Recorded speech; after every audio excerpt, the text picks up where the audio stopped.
Certificate পাচ্ছেন, কোন ব্যক্তি রাজনীতি করার সার্টিফিকেট পাচ্ছেন, কারা ফ্যাসিবাদ বিরোধী সংগ্রামী বাংলাদেশ গড়ে তোলার নতুন দায়িত্ব হাতে নিচ্ছেন।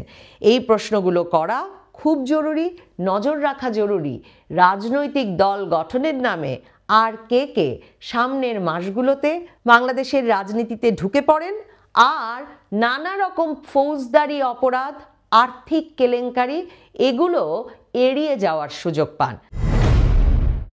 বাংলাদেশের ডেস্টিনির মালিক রফিকুল আমিন তিনি একটা রাজনৈতিক দল ঘোষণা করেছেন। রাজনৈতিক দল ঘোষণার এক সুসময় বয়ে যাচ্ছে বাংলাদেশে, সে নিয়ে একটু পরে আলোচনা করব। কিন্তু এই রফিকুল আমিন হচ্ছেন সেই রফিকুল আমিন যিনি অবৈধ MLM ব্যবসা বা মাল্টিলেভেল মার্কেটিং ব্যবসা ডেস্টিনির নামে পরিচালনা করে অন্তত 25 লাখ গ্রাহকের 4,000 কোটি টাকা আত্মসাৎ করেছেন, বিদেশে পাচার করেছেন। দুদকের 2 মামলায় আদালতে সেই অভিযোগ প্রমাণিত হয়েছে, তিনি দণ্ডপ্রাপ্ত হয়েছেন। এখন এই জানুয়ারি মাসে তিনি সেই কারাগার থেকে বেরিয়ে এসেছেন এবং বেরিয়ে এসে এখন রীতিমতো নতুন বাংলাদেশ গড়ার ডাক দিয়ে রাজনৈতিক দল ঘোষণা করছেন। তার রাজনৈতিক দলের নাম আম জনতা পার্টি। কেন আম জনতার আগে একটি আ বেশি সেটি যেমন কোনো পত্রিকার খবরে জানা যায় না, তেমনি এই প্রশ্নেরও উত্তর পাওয়া যায় না যে কি করে তার মতো একজন প্রতারণার দায়ে অভিযুক্ত দণ্ডপ্রাপ্ত ব্যক্তি কিভাবে বাংলাদেশের এই ন্যায় বিচার এবং নতুন দুর্নীতিমুক্ত বাংলাদেশ গড়ার প্রতিশ্রুতির মধ্যে বাংলাদেশে রাজনৈতিক দল গঠনের ঘোষণা দিতে পারলেন ঢাকার বুকে বসে একেবারে অভিজাত হোটেলে। তার সঙ্গে সদস্য সচিব হিসেবে গিয়ে যুক্ত হয়েছেন ভিপি নূরের দল গণ অধিকার পরিষদের একজন শীর্ষস্থানীয় নেত্রী ফাতিমা তাসনিম। তারা বলেছেন তারা এমন বাংলাদেশ গড়ে তুলতে চান যেই বাংলাদেশ এখন একটা রাজনৈতিক সন্ধিক্ষণে দাঁড়িয়ে আছে এবং জুলাই 24-এর ছাত্র জনতার ঐক্যবদ্ধ অভ্যুত্থানে ফ্যাসিবাদী শাসনের পতন হয়েছে, সূচনা হয়েছে নতুন রাজনৈতিক ধারা এবং তারা 52-র ভাষা আন্দোলন, 71-এর মহান মুক্তিযুদ্ধ, জুলাই 24-এর ছাত্র জনতার অভ্যুত্থানের মহান শহীদদের আত্মত্যাগের চেতনাকে ধারণ করে একটা বৈষম্যহীন সমাজ ব্যবস্থা প্রতিষ্ঠার লক্ষ্যে এই রকম একটি রাজনৈতিক দল গঠন করেছে যার নাম আম জনতা পার্টি।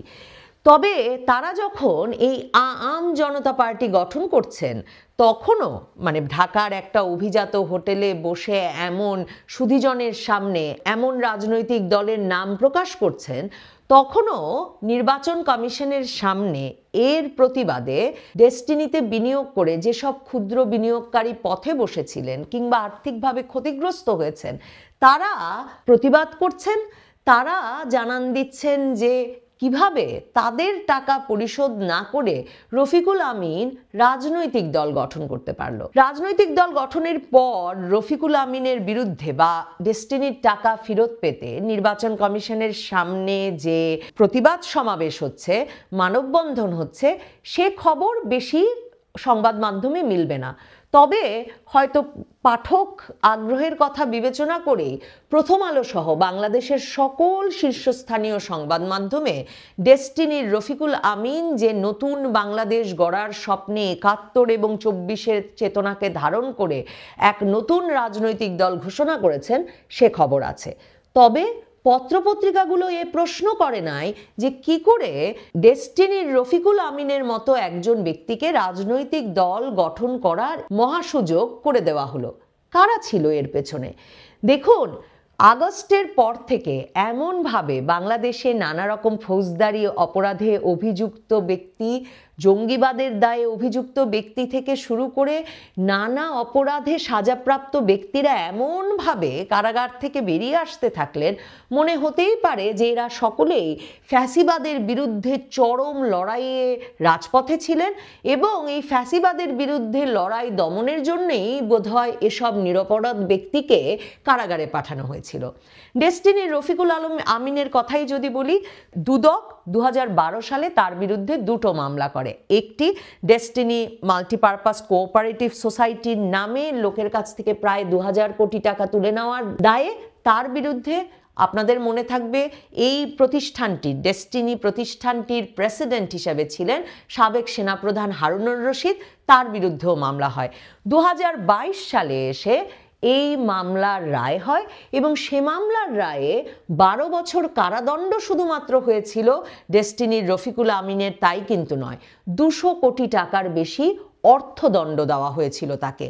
এবং আদালত বলেছিল যে যদি সত্যি তিনি গাছ বিক্রি করে গ্রাহকের টাকা প্রায় 2,500 কোটি টাকা তুলে টাকা ফেরত দিতে পারেন, তাহলে তাদেরকে জামিন দেওয়া হবে। তখন রফিকুল আমিন অবশ্যই সেটা পারেনি। দুদক তখন বলেছিল 560 কোটি টাকার মতো সম্পদ জব্দ করা হয়েছে ডেস্টিনির, কারণ ডেস্টিনি গ্রাহকের কাছ থেকে, ক্ষুদ্র বিনিয়োগকারীর কারো 10,000, 5,000 থেকে কারো 5 লাখ পর্যন্ত টাকা তুলে যে হাজার হাজার কোটি টাকা জড়ো করেছিল, তা দিয়ে এই রফিকুল আমিনেরা ততদিনে বাড়ি, গাড়ি, জমি, সিনেমা হল, কারখানা, কল, নানা কিছু কিনে ফেলেছেন। তো দুদক তখন বলেছিল যে 560 কোটি টাকা সম্পত্তি জব্দ করা সম্ভব এবং সে টাকা অন্তত গ্রাহককে ফিরিয়ে দিয়ে গ্রাহকের ক্ষতিপূরণ দেওয়া সম্ভব। তখন এই রফিকুল আমিনেরা কিন্তু উচ্চ আদালতে মামলা করে এবং সেই মামলার ফলে তখন এই সম্পদ জব্দ করে গ্রাহকের কাছে টাকা ফিরে দেওয়ার যে পরামর্শ দুদকের তরফে দেওয়া হয়েছিল তা বাস্তবায়ন করা সম্ভব হয় না। আমার প্রশ্ন, 2012 সালের প্রথম সেই মামলায়, মাল্টিপারপাস কোঅপারেটিভ সোসাইটির মামলায় 2022-এ এসে তার যে 12 বছর কারাদণ্ড হলো এবং রফিকুল আমিনের যে 200 কোটি টাকা অর্থদণ্ড হলো, তিনি কি সেই অর্থদণ্ড পরিশোধ করেছেন? এবছরের জানুয়ারিতে তাকে ছেড়ে দেওয়া হলো ট্রি প্ল্যান্টেশন মামলার রায় হওয়ার দিনেই, এই কথা বলে যে তার 12 বছর এরই মধ্যে জেল খাটা হয়ে গেছে। কারণ তিনি জেল খাটছিলেন কোঅপারেটিভ সোসাইটির মামলার। আর এবছর জানুয়ারিতে রায় এলো ট্রি প্ল্যান্টেশন, গাছ লাগিয়ে গাছ বিক্রি করে টাকা দেওয়ার যে প্রতারণার ফাঁদ তিনি সাজিয়েছিলেন, সেই প্রতারণার ফাঁদের বিরুদ্ধে এখানেও 2,000 কোটি টাকা আত্মসাতের অভিযোগ আছে এবং তাকে 12 বছরের কারাদণ্ড দেওয়া হলো এবং আদালত তাকে 4,000 কোটি টাকা অর্থদণ্ড দিল। তো জানুয়ারি মাসে এই তার অলরেডি তার এরই মধ্যে 12 বছর সাজা খাটা হয়ে গেছে বলে আদালত যে তাকে খালাস দিয়ে দিলেন, তিনি কি তার অর্থদণ্ডের টাকা পরিশোধ করেছেন? এত বিপুল পরিমাণ অর্থদণ্ডের টাকা যদি তিনি সত্যি পরিশোধ করে থাকেন, তাহলে ডেস্টিনির গ্রাহকদের এখনো কেন সেই টাকা বুঝিয়ে দেওয়া হয়নি? আর অর্থদণ্ড যদি তিনি পরিশোধ না করে থাকেন কোনো মামলারই, তাহলে কি করে সম্ভব যে 4,000 কোটি টাকা আত্মসাৎকারী এই রফিকুল আমিন একে জেলের বাইরে, দ্বিতীয়ত তিনি রীতিমতো অভিজাত হোটেলে বসে সুধীজনের সামনে নতুন বাংলাদেশ গড়ার প্রত্যয় নিয়ে রাজনৈতিক দল গঠন করছেন? আসলে বাংলাদেশে বরাবর আমরা দেখেছি যখন সেনা সমর্থিত অনির্বাচিত সরকার থাকে কিংবা সেনা শাসকেরা থাকে, তখন কিংস পার্টি গড়ার একটা হিড়িক পড়ে যায়।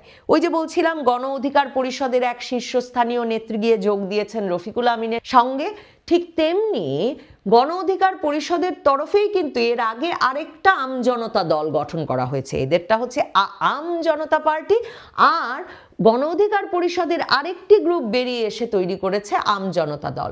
গত 8 মাসে 22টি রাজনৈতিক দল গঠন হয়েছে, এটা হচ্ছে সংবাদ মাধ্যমের খবর।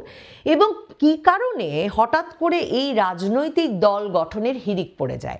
দেখুন, যেটা বলছিলাম, অনির্বাচিত সরকারের সময়, সেনা সমর্থিত কিংবা সেনা শাসনের সময় এই ঘটনাগুলো ঘটতে থাকে। কারণ ধরুন নির্বাচন যখন অনুষ্ঠিত হবে, তখন কোনো কারণে, সাজানো নির্বাচনের কারণে কিংবা নির্বাচনটি কি পরিবেশে অনুষ্ঠিত হচ্ছে এসব নিয়ে নানা দ্বিধাদ্বন্দ্বে যদি মূলধারার রাজনৈতিক দলগুলোকে এই শাসকেরা নির্বাচনে না আনতে পারে, তাহলেও যাতে একটা চরম প্রতিদ্বন্দ্বিতাপূর্ণ নির্বাচন তারা দেখাতে পারে, সে কারণেই কিংস পার্টি গঠনের একটা হিড়িক পড়ে যায় এই সময়ে। যেটা বলছিলাম, আগস্টের পরের 4 মাসে 11টি আর গত 4 মাসে 11টি, মোট 22টি রাজনৈতিক দল গঠন করেছে। আপনারা জানেন এখনো এনসিপি দলটি, অর্থাৎ নাহিদ ইসলামদের দল, এই ছাত্রদের গড়া নতুন দল, ডক্টর ইউনূস যে দল গড়ে দিয়েছেন, সে দলই এখন সারা বাংলাদেশে কার্যালয় প্রতিষ্ঠা করতে পারেনি, সদস্য সংগ্রহ করতে পারেনি এবং নিবন্ধন করতে পারেনি। কাজেই বুঝতেই পারছেন এই দলগুলোর জন্য, নতুন গড়ে তোলা এই দলগুলোর জন্য এটা কতটা কঠিন। কিন্তু যদি নির্বাচন ব্যবস্থা সংস্কার কমিশনের সুপারিশ অনুযায়ী নিবন্ধনের শর্ত শিথিল হয়ে যায়, তাহলে আসলে এসব শর্ত পূরণ করতে হবে না। কারণ নির্বাচন সংস্কার কমিশনের যেসব সংস্কার প্রস্তাব তারা দিচ্ছে তার মধ্যে একটা হচ্ছে এই যে এতগুলো কার্যালয় প্রতিষ্ঠা কিংবা এতজন সদস্য প্রতিষ্ঠার দরকার কি। ওই যে বলছিলাম, এরকম সরকারের সময়ে আসলে বিশেষ প্রয়োজনীয়তা থাকে রাজনৈতিক দল গঠনের, এবং রাজনীতির ময়দানটি যেন সরগরম আছে সেটা একটা প্রমাণের। এবং সেটা যদি হয় তাহলে এবার নির্বাচনে অংশ নেওয়া দলের সংখ্যা সব রেকর্ড ভাঙতে পারে এমন ধারণা করা হচ্ছে। 2018 সালে একাদশ জাতীয় সংসদ নির্বাচনে সবচেয়ে বেশি দল অংশ নিয়েছিল, 39টি দল, আর সবচেয়ে কম দল অংশ নিয়েছিল 1996 সালের 15ই ফেব্রুয়ারির নির্বাচনের সময়। এবার ধারণা করা হচ্ছে এরই মধ্যে 50টি দল নিবন্ধিত আছে এবং অন্তত আরও 50টি দল আসলে নিবন্ধিত হবে নির্বাচনের আগে। সংবাদ মাধ্যমগুলো বলছে যেসব দল গত 8 মাসে গঠিত হয়েছে তাদের বেশিরভাগেরই এসব নিবন্ধনের শর্ত পূরণ করার উপায় নেই। যেমন ধরুন, ওয়ার্ল্ড মুসলিম কমিউনিটি নামের একটি দল আত্মপ্রকাশ করেছে 19শে সেপ্টেম্বর। তারা বলছে যে তারা 7 মাসেও দলটির জন্য নিবন্ধনের জন্য যেসব শর্ত পূরণ করা দরকার তা পূরণ করতে পারেনি। তারা কমিটি দিয়েছে 21টা জেলায়, 60টি উপজেলায়। এর বাইরে ইসির যেসব শর্ত আছে তা পূরণ করা তাদের পক্ষে সম্ভব হয়নি। রাজনৈতিক দল সমতা পার্টির আহ্বায়ক হানিফ বাংলাদেশি, সেই হানিফ বাংলাদেশি নামের ব্যক্তি বলছেন যে তারাও 13 জেলায় 62 উপজেলায় কমিটি দিয়েছেন, কিন্তু তারা ব্যাংক অ্যাকাউন্টই করতে পারেননি, এবং ব্যাংক অ্যাকাউন্ট খুলতে যে ধরনের জটিলতা তাতে মনে হয় না তারা পার্টির কোনো ব্যাংক অ্যাকাউন্ট করতে পারবেন। কাজেই এই এনসিপি, ওয়ার্ল্ড মুসলিম কমিউনিটি, সমতা পার্টি, এই দলগুলো এখন বারবার নির্বাচন কমিশনের কাছে, মানে নাহিদ ইসলামের এনসিপির যা অবস্থা এসব দলেরও তা অবস্থা, তারা এখন বারবার নির্বাচন কমিশনের কাছে যায় আর নির্বাচন কমিশনের কাছ থেকে সময় বাড়িয়ে আনে নিবন্ধনের জন্যে। গণ অধিকার পরিষদ ভেঙে আসা যারা বলছিলাম আম জনতা দল গঠন করেছে 28শে জানুয়ারি, তারা এরই মধ্যে 36টি জেলায় 60টি উপজেলায় কমিটি দিয়েছে, 26 জায়গায় অফিস নিয়েছে এবং সারা দেশেই নাকি তাদের নেতাকর্মীরা জেলা উপজেলা কমিটিগুলোতে কাজ করছে, এবং 100 উপজেলায় কমিটি গঠন হয়ে যাবে খুব শিগগিরই, সেটাও তাদের আশা। এ কারণে তারা এরই মধ্যে নিবন্ধনের সব শর্ত পূরণ করে নির্বাচন কমিশনের কাছে নিবন্ধনের জন্য আবেদন করেছে। এছাড়া সার্বভৌমত্ব আন্দোলন নামে একটি দলও নিবন্ধনের জন্য এরই মধ্যে নির্বাচন কমিশনের কাছে আবেদন করেছে। নির্বাচন কমিশনের সব শর্ত পূরণ করা হয়েছে বলে বলছে এই সার্বভৌমত্ব দলের কেন্দ্রীয় সংগঠক শশান ঠাকুর। তিনি বলছেন তারা নিবন্ধনের সব কাগজপত্র গুছিয়ে এনেছেন। ঢাকা বিশ্ববিদ্যালয়ের ভেতর থেকে 2টো দল এর মধ্যে গঠিত হয়েছে। একটি ঢাকা বিশ্ববিদ্যালয়ের এক অধ্যাপক মোহাম্মদ সিদ্দিক হোসাইন, তিনি গঠন করেছেন নিউক্লিয়াস পার্টি অফ বাংলাদেশ। এছাড়া ঢাকা বিশ্ববিদ্যালয়ের কেন্দ্রীয় জামে মসজিদ থেকে আত্মপ্রকাশ করেছে মুসলিম জাতীয়তাবাদী নতুন ধারার রাজনৈতিক দল জাতীয় বিপ্লবী পরিষদ। বুঝতেই পারছেন নানা রকম বিচিত্র উদ্দেশ্য লক্ষ্য নিয়ে নানা রকম ব্যক্তিরা রাজনৈতিক দল গঠন করা শুরু করেছেন। প্রশ্ন উঠতেই পারে কাদের ইঙ্গিতে, কার পৃষ্ঠপোষকতায় এসব রাজনৈতিক দল গঠিত হচ্ছে। এসব বিচিত্র নামের রাজনৈতিক দলগুলো যে ঢাকা সহ সারা দেশে কার্যালয় দিচ্ছে, সদস্য সংগ্রহ করছে, তাদের পেছনে আসলে কারা খরচ করছে এই প্রশ্ন যেমন খুব গুরুত্বপূর্ণ প্রশ্ন। কারণ এই ব্যক্তিরা আসলে কারা, এদের যে খুব পেশাগত বা রাজনৈতিক পরিচয় জানা যাচ্ছে তাও নয়। তাহলে এই ব্যক্তিরা কোথা থেকে এসে কিভাবে হঠাৎ রাজনৈতিক দল গঠনে আগ্রহী হয়ে উঠছেন এবং কাদের পৃষ্ঠপোষকতায় সারা দেশে কার্যালয় এবং সদস্য সংগ্রহ অভিযান চালাতে পারছেন, সেই প্রশ্নগুলো যেমন করা দরকার তেমনি করা দরকার, এই প্রশ্নটিও করা দরকার যে নির্বাচন ব্যবস্থা সংস্কার কমিশন কেন নিবন্ধনের শর্ত শিথিল করতে এতটা আগ্রহী হয়ে উঠল। আমরা এতদিন ভেবে আসছিলাম যে নিশ্চয়ই ছাত্রদের দল এনসিপিকে সুবিধা দিতেই এই নিবন্ধনের শর্তাবলী শিথিল করার একটা উদ্যোগ এই নির্বাচন ব্যবস্থা সংস্কার কমিশনের কাছ থেকে এসেছে।